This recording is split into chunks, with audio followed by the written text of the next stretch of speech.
I've never done this before. I'm going to talk about my experience with the Mormon Temple Rituals and explain a little about them. If you're not familiar with those rituals, you're not alone. To the extent that non-members are familiar, the information is likely plagued with misconceptions.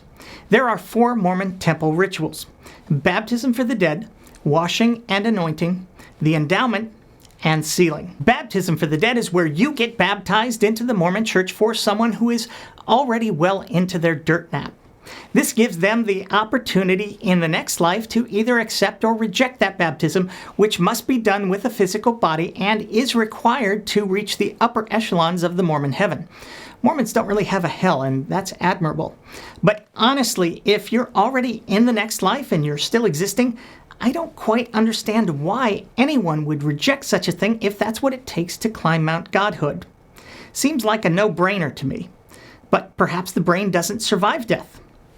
The washing and anointing ritual is the strangest. In this ritual, you go into a curtained shower-like area with very little clothing on, though it's not sexual in any way, for most.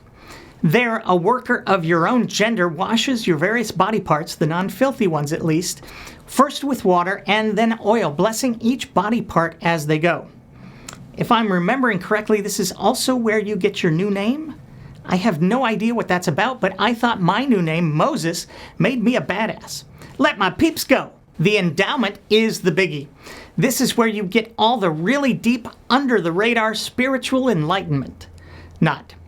In most cases, Mormons are shown a film about Adam and Eve, Lucifer, the creation, etc., which is constantly interrupted by the need to get up out of your seat, put on various items of clothing, take certain oaths, and learn various special words, phrases, and handshakes. It almost feels Catholic with all the up and down. Then you go to the veil and demonstrate your knowledge of the various elements of the endowment ceremony, phrases, handshakes, etc., which is a little like YouTube keywords or Twitter hashtags. Once that's over, you go through the veil and are welcomed into the celestial room, the crown jewel of the temple. It's a little like a library without any books.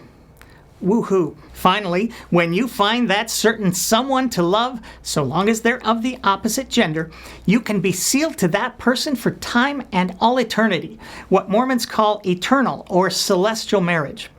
Somehow this applies to children as well, though no one has really seemed to work out the logistics on that one. Do you belong to your spouse or to your parents? I guess it depends on whose seal is the better swimmer. Honest to hitch, we live to 80 and can't keep it together with one other person. What are these people thinking? And do you really want to be tied to your family for time and all eternity? I don't know about you, but I'm pushing the down button on that elevator faster than you can say health in the navel, marrow in the bones. The worst thing you can say about these rituals is that they are boring as f***. I was always having to wake up the person sitting next to me as one of the standing parts was coming up. My old music partner fell asleep almost every time, though he was diagnosed with sleep apnea some 30 years later. My favorite moment in a Mormon temple came when my bishop, seated next to me, offered me a lifesaver in the middle of the endowment ceremony, which seemed really inappropriate, especially coming from a bishop. Then he proceeded to nearly choke to death. I actually let him gasp and struggle longer than I should because I felt weird about Heimliching him in the temple. I mean, we're in the temple. God's got this, right? Sorry, Bishop. I still feel bad about that. Though the real fun came when the lifesaver flew out of his mouth, hitting the person in front of him in the back of the head. We spent the rest of that ceremony trying to keep ourselves from laughing our asses off. That was my most enlightening visit ever. If you'd like to know more or want me to go deeper, leave a comment with your questions and comments. Till we meet again, I'm me. Thanks for watching.